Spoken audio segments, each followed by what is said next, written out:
Mirëmbrëma të gjithëve, mirë se erdhët në edicionin qendror të lajmeve, këtu në ABC News, unë jam Juli Krisafi. Partia Demokratike denoncon SPAK sërish Irena Gjokën pas një reagimi enigmatik të prokurorisë së përgjithshme. Reagimi thotë se ka përfunduar një hetim për gjyqtaren speciale, por pas sqaruar se në çfarë përfundimi ka arritur dosja hetimore që tani është dorëzuar në Këshillin e Lartë Gjyqësor. ABC News mëson se Gjoka është dënuar në mungesë në Greqi për falsifikim vize. SPAK po e heton vetë Gjokën, e cila nëse gjendet fajtore rrezikon ndjekje penale.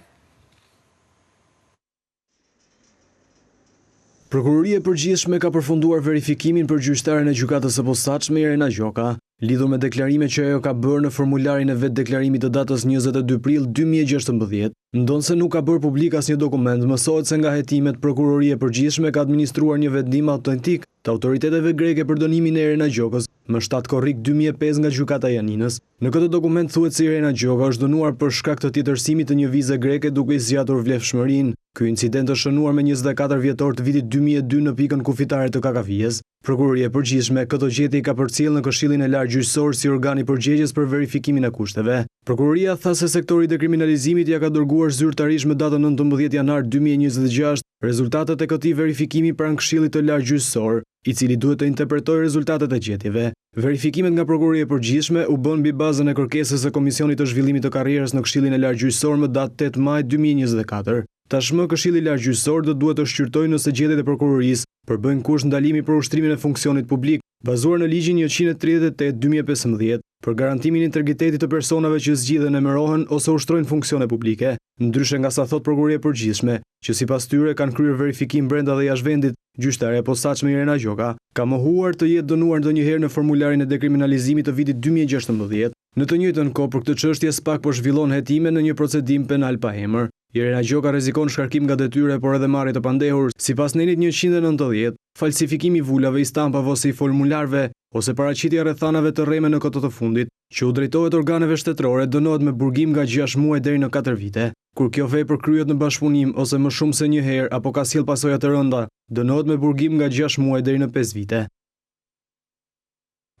Ndërsa gjykata kushtetuese nis seanca për kërkesën e gjykatësve për rritje rroge, kryeministri Rama e quan këtë një farsë të shëmtuar të togave të zeza që sipas tij po kërkojnë të rrisin rrogat sa herë tu teket dhe në një përpjekje antikushtetuese për të marrë rolin e qeverisë dhe të parlamentit. Kryeministri vlerëson prokurorinë e posaçme SPAK që sipas tij nuk bë pjesë e kësaj padije nga Unioni i Gjyqtarëve. Një farsë të shëmtuar të togave të zeza e ka cilësuar kryeministri Edi Rama kërkesën e Unionit të Gjyqtarëve për të rritur pagat për herë të dytë brenda 3 vitesh. Seanca e zhvilluar këtë të martë në gjykatën kushtetuese me dyert të mbyllura për shkak të problemeve teknike për shefin e qeverisë, cënon piramidën shtetërore të pagave.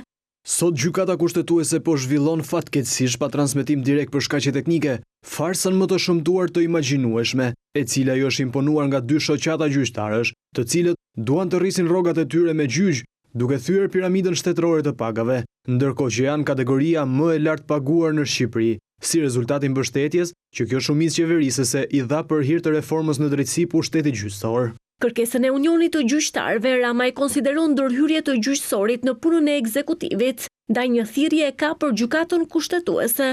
I vetmi vend në botë ku gjykuesit paguhen më shumë se sa çdo kush tjetër, duke marrë kompetencat kushtetuese të qeverisë e të parlamentit për politikën e pagave. Ky është një skandal logjik, moral, ligjor dhe kushtetues, të cilën uroj që gjykata kushtetuese të mos e lejojë kurrësesi të kthehet në një turp kombëtar. Në mbyllje të reagimit të tij, Rama vlerësoi SPAK, i cili nuk ju bashkua padisë Unionit të Gjyqtarëve për rritje pagash, të cilin kryeministri e cilëson marrë babëzi në emër të pavarësisë të gjyqësorit, ndërkohë që kjo nuk është hera e parë që Rama ngre shqetësimin se gjyqtarët kanë marrë kompetenca që cënojnë balancën mes pushteteve. Ndërsa vendi përgatitet për integrim dhe reforma në drejtësi është ndër arritjet kryesore, në komisionin e drejtuar nga Fatmir Xhafa kanë kaluar 2 propozime për ndryshime në këto ligje që lidhen me afatin e mandatit të krerëve të gjykatave. Por më shumë këto ndryshime reflektojnë përplasjen e brendshme mes kryegjës dhe kreut të gjykatës së lartë Sadushi. Xhafa e ka mbështetur këtë të fundit. Socialistët e komisionit e drejtuar nga Fatmir Xhafaj për nismat qytetare, bashkëpunimin dhe mbikëqyrjen e institucioneve miratuan ndryshimin në 2 ligje të drejtësisë. Pro Kundër s'ka, abstenime s'ka, mirato dhe në tërësi. Miratimin e mori dhe propozimi për drejtuesit e gjykatave të shkallës së parë dhe apelit të jurisdiksionit të përgjithshëm, që do të qëndrojnë në detyrë deri në fundin e 2025-s. Deputeti PS-s Olsi Komici tha se këto propozime kanë ardhur për të shmangur vendet bosh nga moszgjidhja në kohë e kryetarëve të tyre. E themi bindje të plot, pra këtë vakum në kohë dhe vakum institucional që mund krijohet, unë kam propozuar si një deadline i cili, sikur se e thash, është i diskutueshëm, pra vitin 2028, në mënyrë që ne mos lëm bosh institucionin e kryetarit të gjykatës, pra të ketë një vazhdimsi ky institucion dhe ky rol qoftë ligjor, po ashtu edhe kushtetues, por nga ana tjetër përcaktojmë edhe një deadline pikërisht për Këshillin e Lartë Gjyqësor. Më parë ky propozim është kundërshtuar nga Unioni i Gjyqtarëve të Shqipërisë me pretendimin se kjo ndërhyn në kompetencat e KLG-s si institucioni që përcakton rregullat për zgjidhjen e drejtuesve të gjykatave. Por Xhafaj drejtoi gishtin e fajsisë tek ata për papërgjegjshmëri për të vendosur në kohë. Megjithëse kanë kaluar 5-6 vite nga funksionimi normal i dy këshillave, ende një pjesë e madhe e prokurorive dhe gjykatave menaxhohen nga zëvendës drejtues apo zëvendës kryetar. E kjo jo për mungesë të parashikimeve ligjore, jo për boshllëk të ligjit ekzistues. Dhe ky është fakt. Po për papërgjegjshmëri të dy këshillave dhe sidomos të papërgjegjshmërisë së dy këshillave në mandatin e parë, për të qenë korrekt me të vërtetën, që krijuan këtë situatë kritike për mungesë vendimarrje dhe përgjegjshmërie. Qëndrimi i Xhafës është në një linjë me atë të kreut të gjykatës së lartë së Dushi, i cili prej disa kohësh është në konflikt me kreun e KLG-s lidhur me emërimet e magjistratëve të rinj. Ndryshimet në të dy ligjet, ai për statusin e gjyqtarëve, prokurorëve dhe për organet e qeverisjes së sistemit të drejtësisë, do të duhet të marrin edhe miratimin e Komisionit të Ligjeve për t'u kaluar më pas në parlament për votim.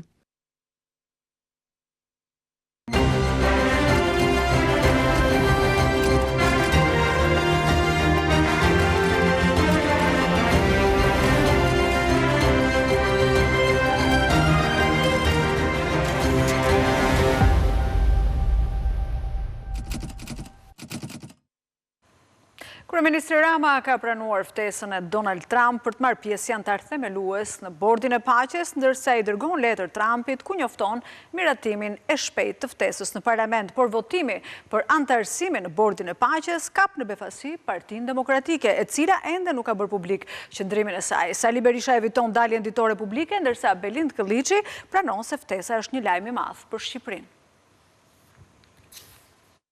Me një letër drejtuar presidentit të Shtetet Bashkuara të Amerikës Donald Trump, kryeministri i Shqipërisë Edi Rama ka pranuar ftesën për të qenë antar themelues i Bordit të Paqes për Gazën, por më parë ftesa do të kalojë për votim nga Parlamenti. Sot i përcolla presidentit Donald Trump përgjigjen e ftesës së tij për të marrë pjesë në Bordin e Paqes. Së shpejti angazhimi ynë do t'i përcillet Kuvendit të Shqipërisë për miratim. Pranimi i ftesës do të thotë vota pro e mazhorancës socialiste, e cila mundet dhe vetme ta miratoj. Prandaj është njëkohësisht privilegj dhe nder të shpreh gatishmërinë time të plotë për të kontribuar në këtë përpjekje të rëndësishme dhe për të bërë tërësisht pjesë e një angazhimi të përbashkët, që synon ta përkthejë vizionin në veprim. Por antarësimi në Bordin e Paqes nëpërmjet miratimit nga Parlamenti do të jetë testi i madh i trumpistëve të Shqipërisë, Sali Berishës dhe Partisë Demokratike, që ftesa e Trump për Ramën i ka kapur në befasi. Por cili është vendimi i Partisë Demokratike? Sali Berisha në konferencë sot nuk doli, por Këlliçi ama foli. I dërguari special i doktorit në Shtetet e Bashkuara të Amerikës kishte drejt kur paralajmëronte se lajmet e mëdha po vinin nga përtej oqeanit.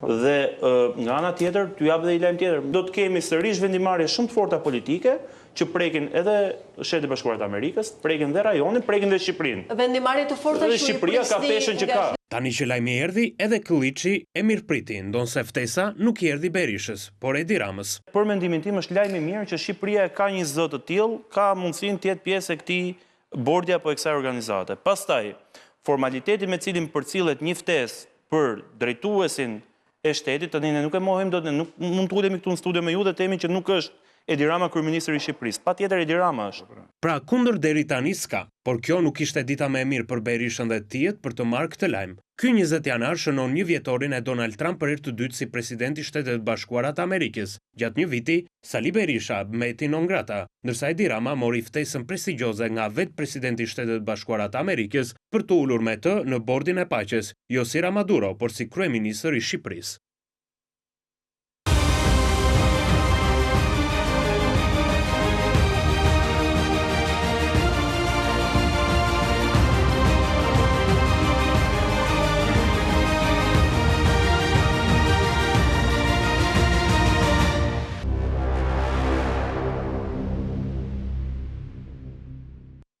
Shqipëria pritet të mbyllë këtë vit gjysmën e kapitujve që po negocion me Bashkimin Evropian si pjesë e procesit të para-antarësimit. Mazhoranca socialiste është e vendosur për të ecur me procesin e integrimit, pavarësisht pengesave të opozitës në përmbushje të angazhimit për parafrimin e ligjeve me legjislacionin evropian. Qeveria ka ndërmarrë disa nisma ligjore, të cilat priten të miratohen shpejt në kuvend.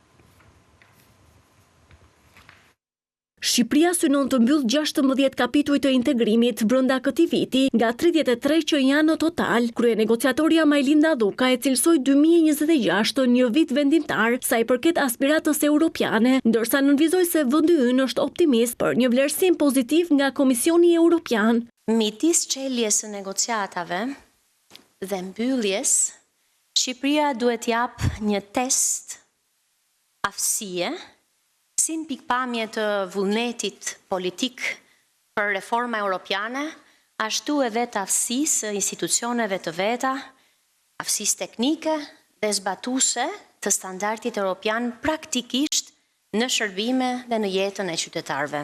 Ne do të punojmë në të 33 fushat njëkohësisht. Ne kemi në objektiv që të përgatisim teknikisht të paktën 10 deri në 16 kapituj. Në përmbushje të këtij angazhimi, qeveria ka ndërmarrë një paket me 12 nisma ligjore, nga dekriminalizimi i shpifjes për gazetarët, ligji për lobimin, ligji për donacionet dhe sponsorizimit, si dhe nisma që kanë të bëjnë me luftën kundër korrupsionit dhe financimit të partive politike. Në kuadër të Komisionit të posaçëm parlamentar për reformën zgjedhore, ka pasur një angazhim jashtëzakonisht intensiv për gjatë 6 mujorit, sidomos të dytë të vitit 2025, për të draftuar një projekt ligj për financimin e partive politike në Republikën e Shqipërisë, i cili vjen në përgjigje të rekomandimeve të OSBE ODIHR-it për sa i përket transparencës përpara dhe pas procesit zgjedhor, për sa i përket çështjeve që kanë të bëjnë me mënyrën se si mundet që procesi i financimit dhe transparencës mbi financimin e partive politike si një komponent shumë i rëndësishëm antikorrupsion të bëhet dhe të trupëzohet si pjesë e legislacionit kombëtar në fushën e zgjedhjeve në Republikën e Shqipërisë. Jo vetëm për këto ligje, por dhe për reformat që kërkon integrimi, mazhoranca thotë se nuk do të presë opozitën, por do të punojë pa u ndalur për antarësimin e Shqipërisë në Bashkimin Evropian. 83 mandatet janë mandatet të antarësimit evropian.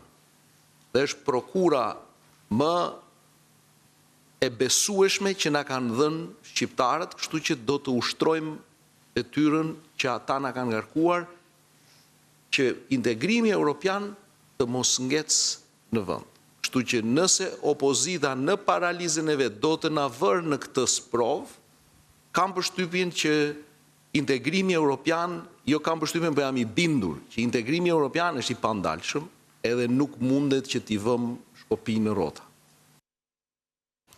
Siguria ushqimore është një prej kapitujve më sfidues në procesin e negociatave për integrimin në Bashkimin Evropian. Garantimi i saj është një përgjegjësi e përbashkët e institucioneve dhe e fermerëve prodhues.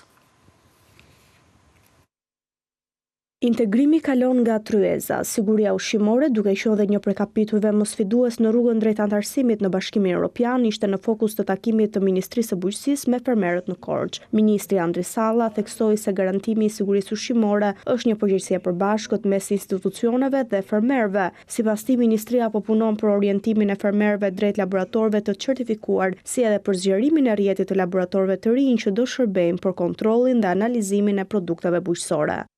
Në sigurinë ushqimore patjetër është e rëndësishme edhe ndaj funksionit cili ka siguria ushqimore. Ka një detyrë jo vetëm ministria, por edhe fermeri. Ne kemi si detyrim, njoftojmë t'i orientojmë dhe t'i çojmë drejt laboratorëve të akredituar siç është ISURI. Ne tashmë mbas pak ditësh fillojmë edhe ndërtimin e disa laboratorëve ku do të mbulohet edhe qarku i Korçës me një laborator që ne do të fillojmë nga puna besoj nga fundi i shkurtër ose i marsit, në mënyrë që siguria ushqimore të ketë prioritetet e saj. Ministria e Bujqësisë ka akorduar dhe fonde për orientimin dhe informimin e fermerëve mbi përdorimin e pesticideve dhe produkteve të tjera bujqësore, në mënyrë që procesi i prodhimit të jetë i kontrolluar e i sigurt. Fermerët do mbështeten edhe nga agronomët, profesioni i cili tashmë është rregulluar me ligj dhe ndodhet në fazën përfundimtare të zbatimit. Kemi edhe mënyrën për të ndihmuar nëpërmjet agronomit. Urdhri i agronomit si profesion i rregulluar, ne tashmë jemi në fazën përfundimtare për ta çuar për miratim dhe urdhrin e agronomit, në mënyrë që agronomi të ndjeki gjumëshmërinë nga mbjellja e bimës deri tek shitja e produktit. Kjo është shumë e rëndësishme për fermerët, në mënyrë që ne të kemi një gjumëshmëri ndaj produkteve tona dhe për ta eksportuar. Për çdo grumbullues që ka hasur vështirësinë e eksportit e produkteve në vendet e Bashkimit Evropian, Ministria ka ngritur edhe një grup të posaçëm pune. ABC News ka ndryshuar kanal. Si ta gjeni? E thjesht. Bëni kërkim automatik në televizorin tuaj, dekodra digital dhe Tring, dhe ABC News do të shfaqet në listën e kanaleve tuaja.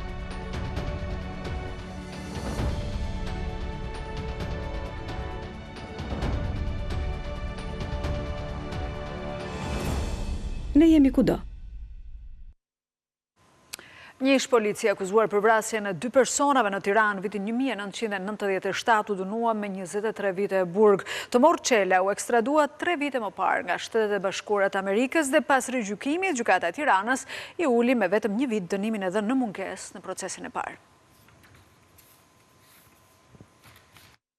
Gjykata e Tiranës ka dënuar me 23 vite burg një ish polic të akuzuar për një vrasje të kryer në vitin 1997. Ish polici Tomor Çela në një proces të gjykuar për herë të dytë u shpall fajtor për vrasjen e 2 personave më 27 nëntor të vitit 1997 në rrugën Bajram Curri në Tiranë. Pas ngjarjes, Tomor Çela u arrestua dhe vite më vonë u pikas në Shtetet e Bashkuara të Amerikës. Ekstradimi i tij drejt vendit tonë u bë më 2 qershor të vitit 2022, pasi ishte shpallur në kërkim ndërkombëtar. Çela akuzohet për vrasjen e Elton Danit dhe Ledian Hoxhës pas një përplasje me makinë disa ditë para ngjarjes. Kjo ka qenë fillesa e konfliktit që përfundoi me 2 të vrarë. Tomor Çela u fajsua për këtë ngjarje në vitin 2009, kur u dënua me 24 vite burg. Ky vendim u la në fuqi në apel, por në vitin 2011 gjykata e lartë më pas e riktheu dosjen për rigjykim, e cila në vitin 2014 i uli atij vetëm 1 vit burg. Çela kërkoi sërish të rigjykim dhe tokat e zeza lanë në fuqi të njëjtin vendim të dhënë më herët. Ai akuzohet për veprat penale, vrasje me paramendim dhe mbajtja pa leje dhe prodhimi i armëve shpërthyese dhe i municionit. Policia italiane ka kryer një operacion për arrestimin e 9 të dyshuarve për trafik ndërkombëtar droge. Arrestime ka pasur edhe në Francë e Spanjë, ndërsa kontrolle për disa të dyshuar që kërkohen nga autoritetet italiane janë kryer edhe në Shqipëri. 8 shqiptar dhe një shtetas italian janë arrestuar nga policia italiane gjatë një operacioni kundër trafikut të drogës. Të arrestuarit dyshohen të jenë pjesë e një organizate kriminale të strukturuar për trafik ndërkombëtar narkotikësh. Kontrolli janë ushtruar dhe në vendin tonë me qëllim arrestimin e personave të tjerë të përfshirë, por deri më tani nuk ka ende asnjë person të arrestuar. Arrestimet dhe kontrolle janë kryer edhe në disa provinca të Italisë, por edhe në Francë e Spanjë. Hetimet janë vijimi i operacioneve të mëparshme të viteve 2021 dhe 2022 që në arrestimin e 35 personave. Nga hetimet, rezulton se kjo organizat kishte kapacitet të lartë logjistik dhe financiar, duke importuar sasi të mëdha kokaine, hashashi dhe marijuane nga Amerika e Jugut, Europa Veriore dhe Spanja, të fshehura në kamion me ngarkesa perimesh. Një element kyç i hetimit ka qenë përdorimi i platformës së koduar Sky ECC për komunikimet mes anëtarëve të grupit. Në total, janë 15 persona nën hetim, ndërsa gjatë kontrolleve u sekuestrua drogë, para kesh dhe mjete komunikimi.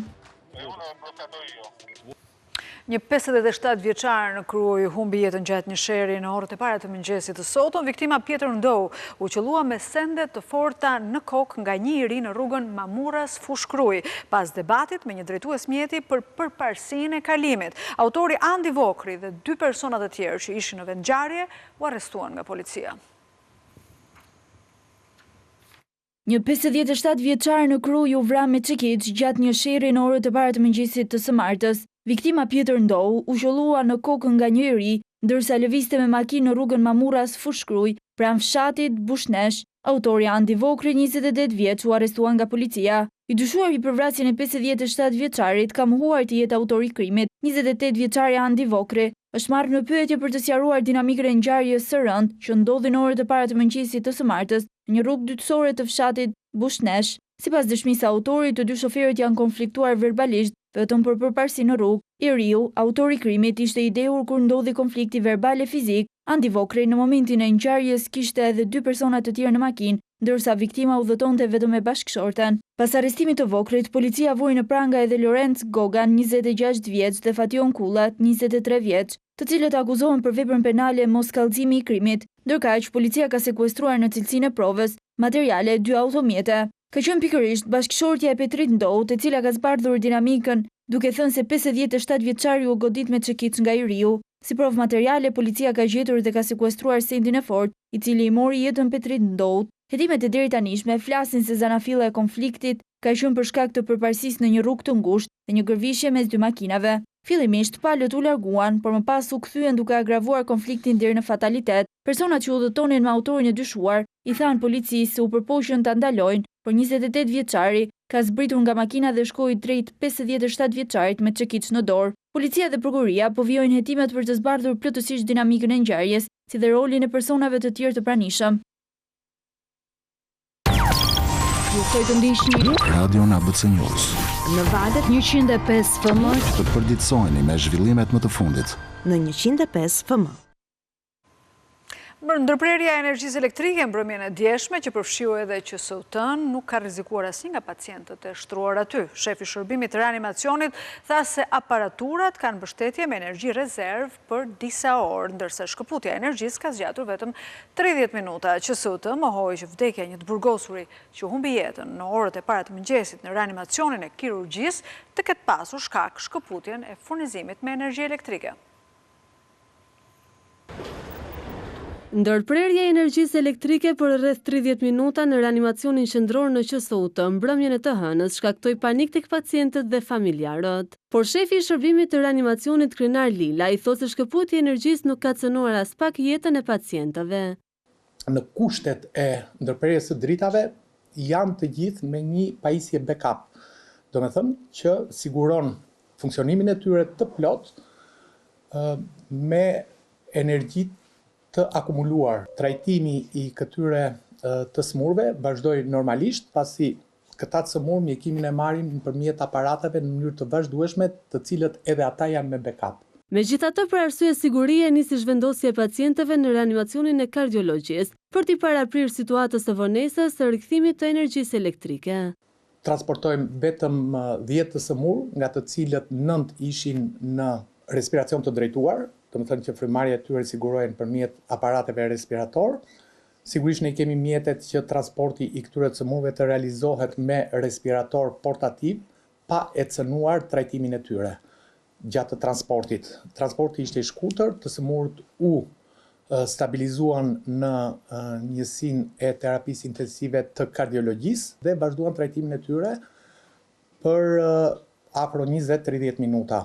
Shefi i reanimacionit Lilaj sqaron gjithashtu për mediat se i burgosuri 47 vjeçar që humbi jetën në reanimacionin qendror të kirurgjisë, ndërroi jetë mëngjesin e së martës për shkak të gjendjes së tij të rënduar shëndetësore dhe që nuk ka as pak lidhje me ndërprerjen e energjisë mbrëmjen e djeshme.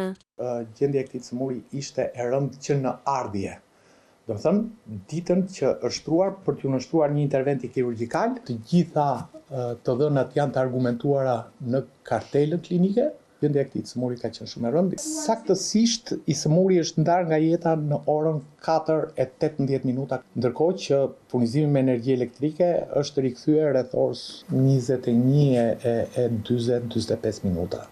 Sa i takon spekulimeve për mosvënien e gjeneratorëve në punë, burime nga drejtoria e QSOT-s thanë për ABC News se ata kanë qenë në funksion, por në 30 minutën e parë të ndërprerjes së energjisë, tensioni i lartë pengonte vënien e tyre në punë. Pas 30 minutash gjeneratorët janë ndezur dhe kanë qëndruar në punë deri në rikthimin e energjisë. Kompania ajrore Ryanair njoftoi këtë të martë hapjen e një baze të re në aeroportin e Tiranës duke nisur nga prilli me një investim prej $400 milion, 4 avion në bazë dhe 20 destinacione të reja drejt qyteteve europiane. Ryanair do të operojë gjithsej 43 linja ajrore nga Tirana duke rritur trafikun në mbi 6 milion pasagjerë në vit. Linja ajrore Ryanair me kosto të ulët në Shqipëri njoftoi zgjerimin e operacioneve nga aeroporti ndërkombëtar i Tiranës me shtimin e avionit të katërt në bazën e Tiranës nga prilli 2026 si pjesë e një investimi prej $400 milion. Për sezonin veror 2026, kompania do të operojë gjithsej 43 linja direkte, përfshirë 20 linja të reja drejt qyteteve europiane. An investment of $400 million by Ryanair here in Tirana.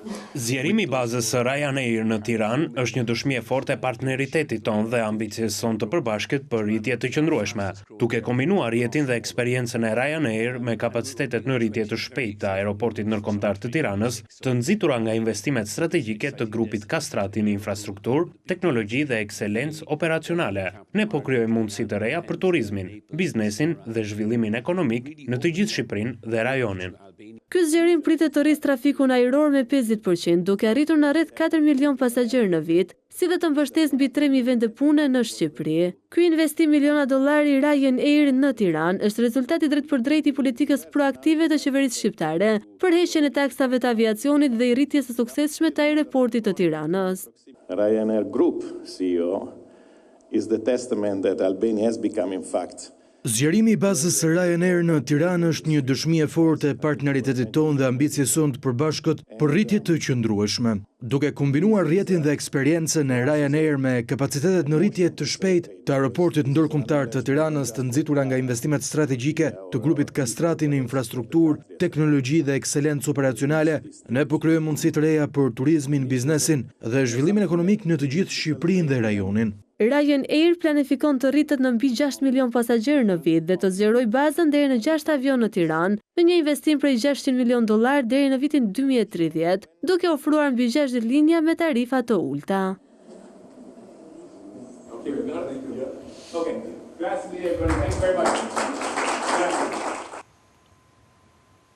Ndiqni Real Story me Sokol Ballon në orën 20, si dhe klikoni në abcnews.al, si dhe në ndiqni në radio ABC 105 FM për çdo informacion të fundit. Bashkë mirëpafshim nesër në orën 19.